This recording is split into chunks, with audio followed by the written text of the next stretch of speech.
Frères et sœurs dans le Christ, chers amis, Saint Étienne que nous fêtons aujourd'hui et au lendemain de la solennité de la Nativité de Jésus est très bien connu. Il est présenté dans le livre des Actes des Apôtres. En tant que le premier de tous les martyrs, son témoignage ou son martyre a toujours gardé une valeur exemplaire dans l'Église. En effet, si Étienne fut choisi comme chef de file des 7 hommes estimés de tous, remplis d'Esprit Saint et de sagesse, qui devaient décharger les apôtres du service des repas, eh bien, très vite, il comprendra qu'il faut prendre part dans l'annonce de la bonne nouvelle du salut. Et c'est l'Esprit de Dieu, c'est l'Esprit qui le faisait parler et transfigurait son visage face à ses adversaires.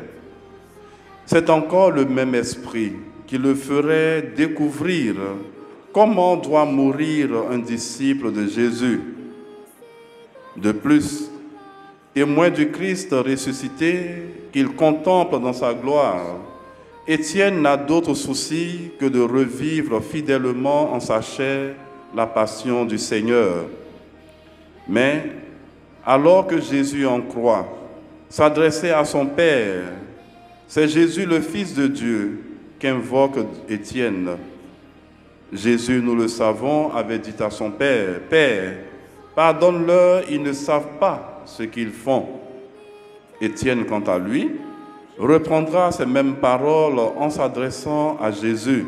« Seigneur, ne leur compte pas ce péché. » Jésus, avant sa mort, s'écriait, « Père, entre tes mains, je remets mon esprit. » Quant à Étienne, il supplie, « Seigneur Jésus, reçois mon esprit. » Ces dernières paroles d'Étienne, nous le voyons, rayonnent de celles du Christ en croix et nous montrent le vrai visage du chrétien au cœur de la souffrance, au cœur de la lutte. Au cœur de sa lutte, Étienne a persévéré de la persévérance dont parle le Christ dans l'Évangile et qui sauve. « Vous serez détestés de tous à cause de mon nom, dit Jésus, mais celui qui aura persévéré jusqu'au bout, celui-là sera sauvé. » Frères et sœurs dans le Christ, avec le martyre d'Étienne, nous découvrons ce qu'est la véritable imitation du Christ.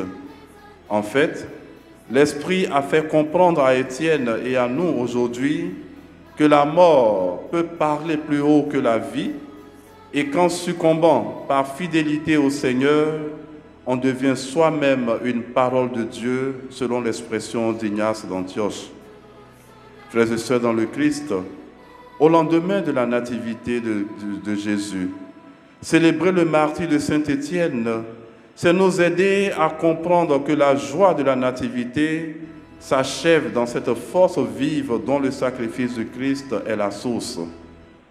La présence du Fils de Dieu au milieu des hommes est un appel à la gloire pour ceux qui acceptent de s'abandonner totalement à l'Esprit de Dieu.